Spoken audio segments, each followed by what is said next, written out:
Selamat datang kembali di channel kami. Sebagian besar krisis ekonomi negara selalu disebabkan oleh hutang yang berlebihan. Hal ini juga berlaku di Argentina. Negara dengan luas wilayah nomor 2 di Amerika Selatan setelah Brazil dengan total penduduk kurang lebih sebanyak 44 juta jiwa.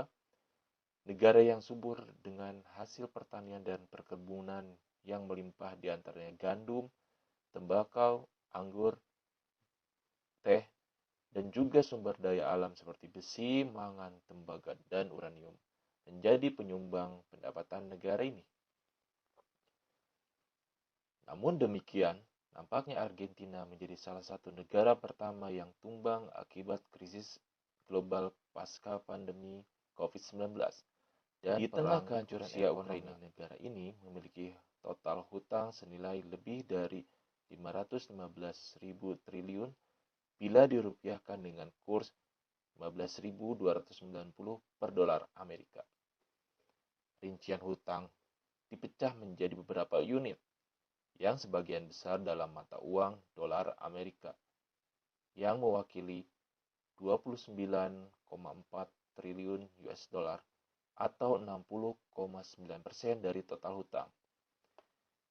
Data definitif juga menunjukkan 13,3 triliun peso Argentina dan 4,3 triliun euro.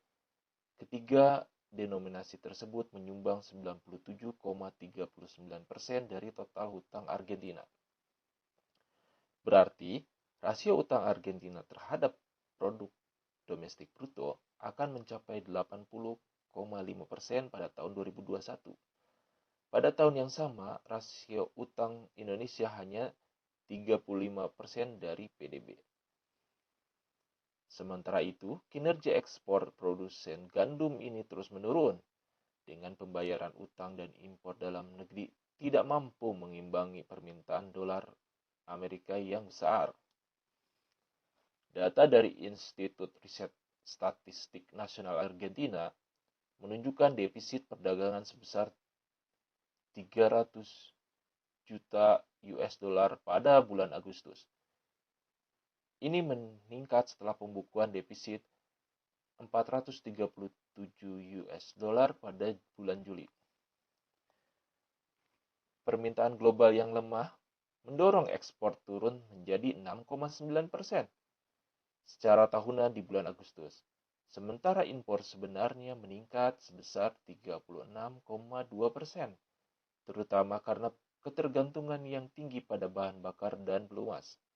Menurut Numeo.com, sebuah situs web yang mengukur standar hidup antar negara, biaya hidup di ibu kota Buenos Aires warga kelas menengah dengan 4 anggota sekitar 23 juta rupiah, dan untuk satu orang sebesar 6 juta rupiah. Semuanya di luar budget sewa rumah. Kesalahan langkah ekonomi Argentina bersifat laten dan berulang lagi dan lagi. Inflasi telah menjadi momok sejak tahun 1980-an. Pada tahun 2020, pandemi COVID-19 dan perang Rusia-Ukraina yang pecah pada awal tahun ini mendorong inflasi di luar kendali di Argentina.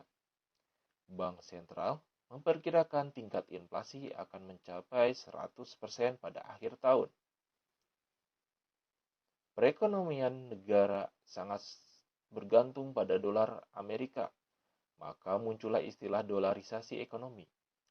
Hal ini membuat ekonomi barter, pertukaran susu dengan popok, dan komoditas lainnya menjadi hal yang biasa.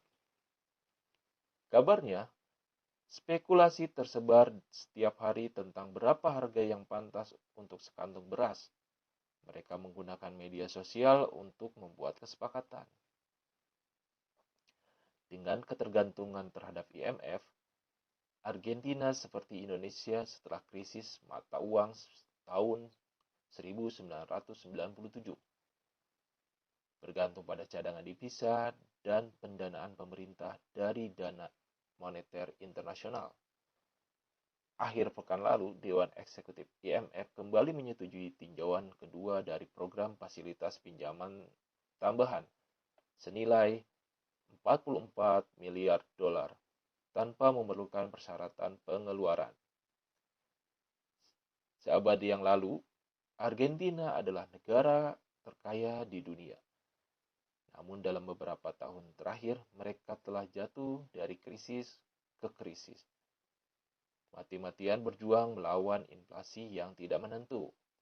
Tingkat kemiskinan Argentina mencapai lebih dari 36% pada Juni 2022 dan kemiskinan ekstrim meningkat sebesar 8,8% atau sekitar 2,6 juta orang.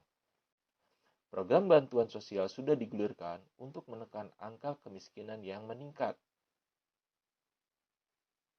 Itulah sekilas tentang perekonomian Argentina yang menuju kebangkrutan. Sekian video dari kami, semoga bermanfaat. Jangan lupa like, komen, dan subscribe.